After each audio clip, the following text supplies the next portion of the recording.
The Plan B pill or the morning after pill, abortion or birth control? I wrote that one. You wrote that? Yeah.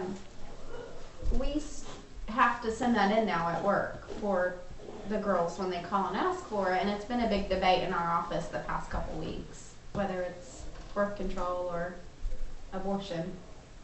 Tell me this, do you have to, a girl can call in for it and you don't, do you have to, does she have to have a parent with No. her? You don't have to alert I can a just parent? send it in.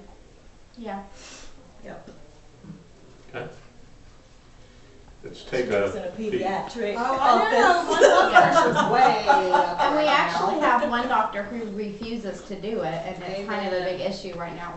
But like they're really trying to push that. So Before I give you the answer, let's take a poll. How many of you think it's birth control? Well, how many of you think it's abortion? What's Well. abortion? What, I don't understand. What, Okay, tell us what the Plan B pill is. so okay, yeah. okay. So the Plan B pill, if we have a teenage girl that had sex, I think it's within 48 hours, we can send it in, and it's supposed to prevent pregnancy. But my understanding is like the egg and the sperm have already met, and it prevents it from implanting. Is my understanding of it. So to me, it's abortion because it's already. Okay. That's what I think. Right, I not misunderstood. abortion. Yeah, I was saying I misunderstood the question Right, it's on not that. just Dawn, a I was birth gonna come control whoop pill. you. No, I thought it was either. When she said it, I thought, do you take birth control or do you abort? Right. So I'm saying Not the birth same, control, right. versus abortion. Not the same as But I birth misunderstood what the question was. Yeah, it is. Yeah. Okay. Well, I've got a lot of friends, and I know everyone's shocked.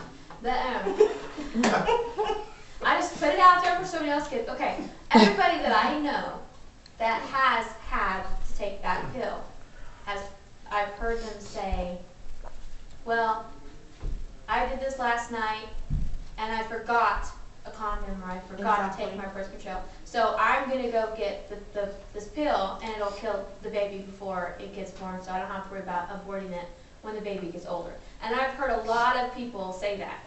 And so, I mean, if the people that are going to get the pill have been telling me that, I'm thinking, I mean, that's what I've been told from people who actually had to have the pill. But, I mean, so, I mean, I don't know. Well, there's about You better get there's about 3 different theories on when a baby becomes a baby. I'm just kidding. Uh, So mean. Sorry. Of course, the family planning folks, they say the baby's not a baby until it's 25 weeks. Okay. Then there's an argument that the baby is the baby as soon as it's attached to the uterine wall. And then there is the theory that the baby becomes a baby as soon as the egg and the sperm achieve conception and become one in the uterus of the mother. What does the Bible say about it? That's the big question.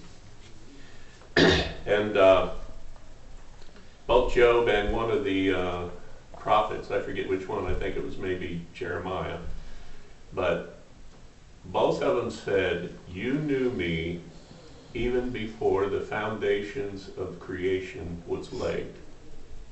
So when does God consider it to be a baby? Before you even have sex? What? Before you even have sex? God knew that that egg and that sperm was going to be conceived and become one even before the foundation of creation was laid.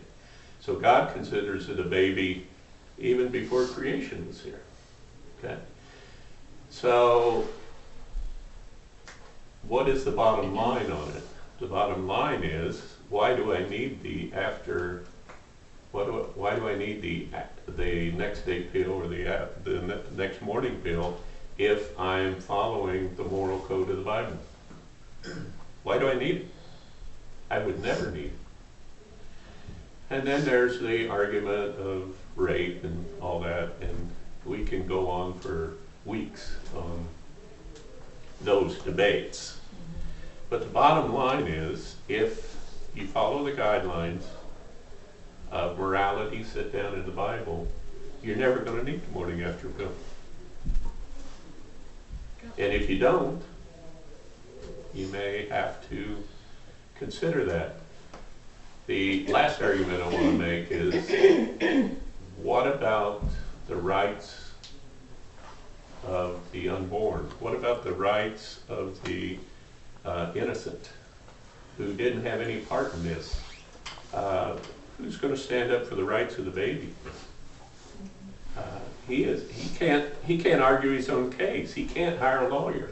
He can't debate this thing. And you know when the heartbeat starts in the womb? Like the 3rd or 4th week. And as far as I'm concerned, if the heart's beating, it's a baby. It's not a completed baby. It's not a baby that can survive, but it is a baby. When I first began homeschooling with a Christian education, I know I'm too pushy sometimes. You can push me out into that class, go ahead, push me out the door. But I remember getting apologetics. We teach apologetics in our homeschool. And the very simple way of putting it to the little kids that got to me, thus big kids, was that the only difference between the first moment and your last moment is a little bit of time and a lot of nutrition. That's it. If you don't abort it, what is it? It's still a baby. So that was all that my apologetics input was going to be. A little bit of time and nutrition. That's all that separates us. Sorry. That was kind of profound, I thought. Okay, any questions? Did you say Faith? No, Oh. I said don't apologize, but You know, that sounds kind of simple, It was very simple. but don't you think we overthink most of the things in the Bible? Yeah. Don't you think we overcomplicate almost everything that God wanted to make simple? That's why I love children's books. Yeah, that's what I need to read apparently. 'Cause I do that. I read like into every little thing. my thought on it is that God's the only one that can make a baby. God doesn't make mistakes. Yeah. And ask any woman who has ever tried for years to have a baby and can't. And ask any one of us who has known, when you go out and buy that pregnancy test, you already know, that you already feel that. You already know that life is there. So, and that's instantaneous. So People used to walk up to my wife and say, "Are you pregnant?" My wife would kind of grin and say, I think I might be. Yeah. Maybe. But you can see it. There's a glow. Before you ever tell anybody. I mean, that happened to my wife on both of our children. People would walk up and say, "Janice, are you pregnant?" Mm-hmm. And she didn't even know for sure at that point in time. And you're right. You're exactly right. When that life is conceived inside of the mother's womb, she doesn't need a test. She knows it. Right. She knows it. So how you can go from knowing that to killing that? I don't know. I don't But know. also, I look at my little grandkids.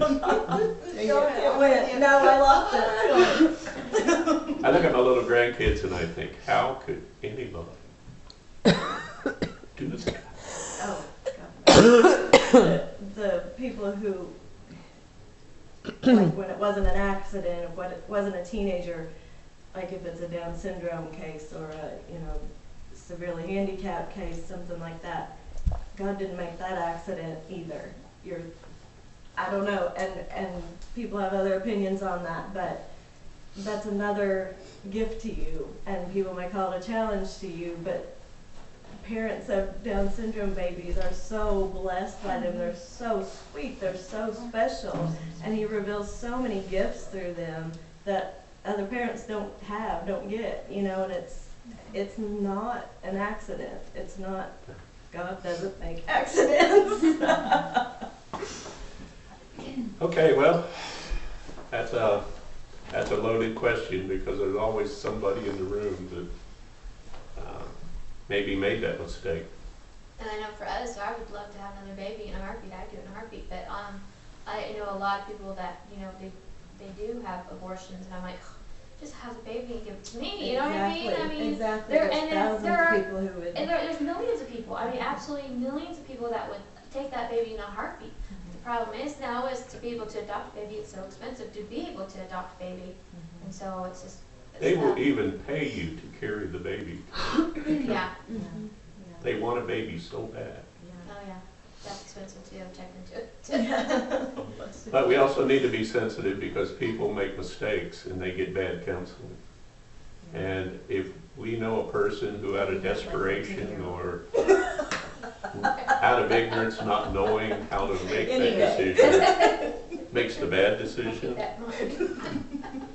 they still deserve our support because that person is struggling psychologically and physically with what they've done. And they need to know that God forgives all sins. But you can't keep doing it every month just because you don't want to live a moral life. But if someone made that mistake, it's not for us to judge them, it's for us to help them through it. And tell them about the love of God and give them better counseling the next time they become pregnant. They say that Planned Parenthood gives counseling. They only give one-sided counseling. They don't talk about adoption. They don't talk about any of that stuff. They only talk about abortion. And you know, they say, well, we're not an abortion clinic. We're a health clinic. Well, last fall, they didn't celebrate their 60 millionth pack of birth control pills. They didn't celebrate their 60 millionth mammogram. They didn't celebrate their 60 million whatever. They celebrated their 60 millionth abortion. 60 million abortions. And it was a milestone in their history. I'm afraid it was. What I don't like about it is, you were talking about the child not being able to have an opinion. Is that the woman can go out and do that and never have to contact the father of that child or his family. And they have absolutely no say-so in it. Yeah, you're exactly right. You know, it's, And that's not right either because the father is half the equation. you know, she may not want it, but he might. A lot of times they do. Yeah. A lot of times they don't. I don't know all the details, but I had a conversation with his dad a long time ago about Planned Parenthood, and somehow, his dad's history craziness. I mean, you get a hit. I mean, anyway, somehow, he figured out that Planned Parenthood, his connections, comes from Hitler. Somehow it comes from when Hitler was in. I don't know how. I could talk to him, ask him exactly how. He can exactly tell you exactly how and what month and what day and what the strands are and the birth date and the mama and the papa and the daddy and the, he can tell you the whole everything. But somehow it's somehow connected to him. Somehow that was connected to him somehow.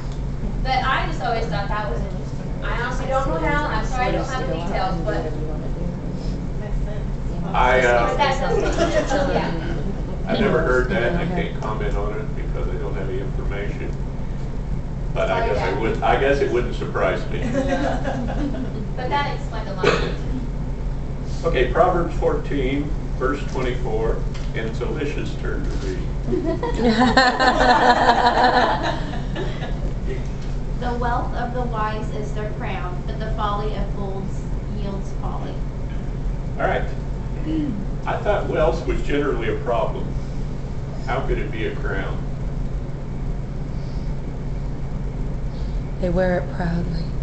What? They wear it for proudly and flamboyantly, so everybody can see. Yeah, usually it's pride. Look at what I've done. Look at what I have. Look at my whatever.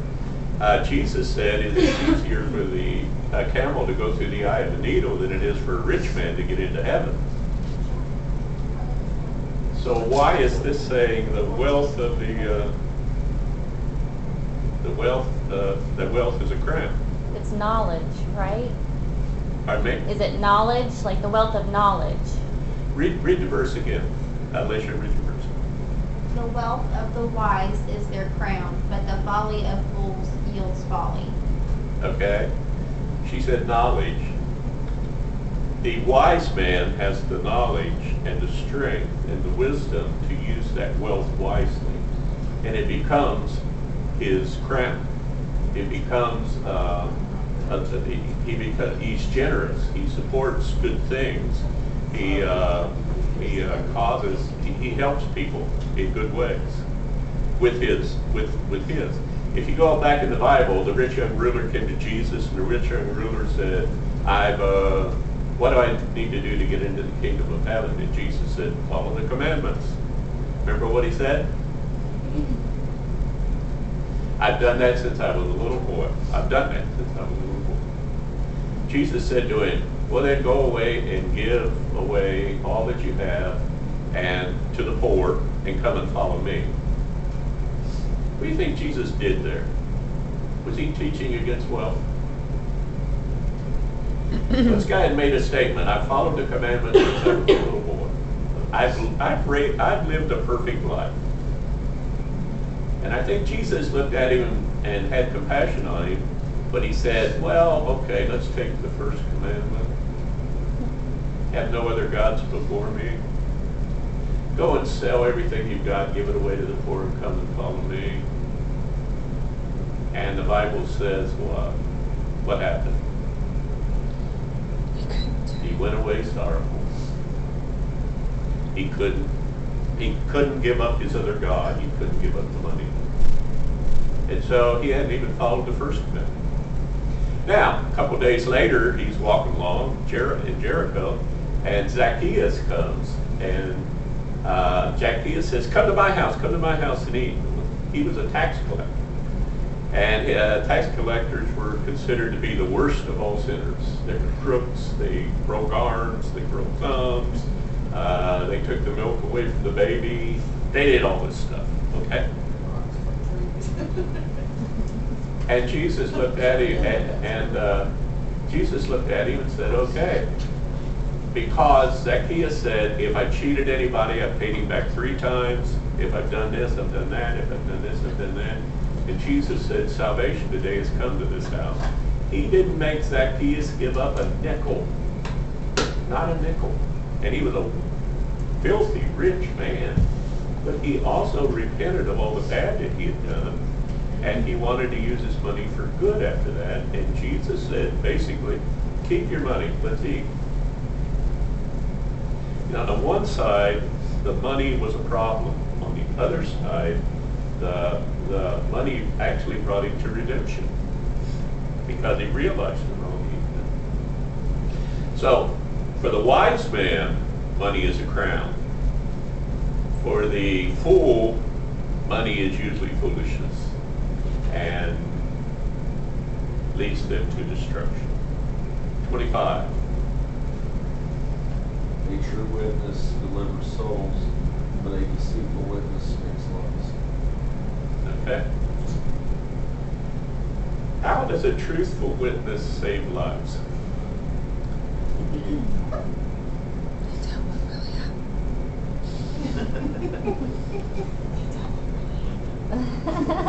They tell what really happened. Yeah, they give an honest account of what really happened. Now, if they saw Jordan murder somebody and they tell the truth, they've saved lives because Jordan needs to be put away and not be killing anybody else. Okay? If Jordan gets accused of killing somebody and he's innocent and somebody saw him at the marketplace at the same time and they stand up and they speak out for Jordan, then they save Jordan's life. Okay? Truth always leads to life, one way or another. Truth, it'll either give you a better life, it'll give you an expanded life, it'll give you a happier life, it'll give you a better quality of life, or it might even save your life if you're on trial for murder and somebody steps up and says, I'm going to testify. A lot of times people don't want to get involved. Well, how does that play with you? What if you were on the stand and the witness didn't want to get involved and you were innocent? What if you were the victim and you had the right to justice and you had a right to compensation? You know, we only have a half a legal system in this country. And for the most part, the crooks have all the benefits. In the Bible, if you steal my cow and you get caught and convicted, you pay me back 3 cows. And the victim gets compensated by the crook. In our legal system, we just throw him in jail and give him free medical care and 3 free meals a day and a free pass to the gymnasium and a widescreen TV. And free education? Pardon me? And free education. And a free education. A lot of them come out lawyers, and that's kind of appropriate. I got a question. I know I'm going to derail Proverbs again. As Christians, why is it difficult? Maybe it's just my downfall. It's difficult for me to forgive a murderer. And I guess in my heart, as an example, back when we attended a church in Franklin, they would put out the Sunday evening videos or programs or whatever, and one of those programs was on Ted Bundy and his acceptance of Jesus Christ. And I didn't waste the time going, but everybody else did. But I just had it in my mind. I know how many people he killed. I'm out of here. But Jesus forgives the murderer, but as a human being, it's on the other end of it. Why is it so hard for us to forgive a murderer? That seems to be one of the most horrific sins, if you want to categorize a sin. Why is it so hard for us? Mm-hmm. I think it's fear. I look at, maybe he killed your son. And even though I'm not affected by it, I'm not in the equation, I gotta wonder if he is gonna someday kill my son. A lot of times it's fear. A lot of times it's revenge. If you kill my granddaughter and rape her, I don't know if I want to spend eternity in heaven with you or not. That's the human side of it. Now God says, let it go, I'll take care of it, and there will be justice. And the reason he said that was because I can't handle it. Problem is, we don't let it go. Murder just seems to be Or what? Murder is such a, I know we're not supposed to categorize sin, but murder just seems like the most ultimate no-no. That's true, but I think we've also become desensitized to it also. Until it happens. If you remember Ferguson, one kid over by St. Louis gets shot by a police officer, and it made national news. The same day there were 47 murders in Chicago, and it didn't even make the news. Okay? I think it's almost becoming so common anymore that we lose the gravity of it. We lose the importance of it. And so we don't handle it properly. But the bottom line is, if God chooses to, on the one side, if God chooses to forgive him, I need to forgive him. Not only because God did, but also because the venom and the hatred and the anger inside of me is killing me. And God wants me to give that up. God said, I'll bring about justice. Now the bottom line is, on the other side, there needs to be justice. And God said if you kill somebody and you're guilty, you'll be stoned. We don't do that anymore, and so that brings out a lot of frustration and anger because people are frustrated by a legal system that doesn't really support the victim. God, on the other hand, does. And God does bring about justice. And I think we got to go. 26 next week.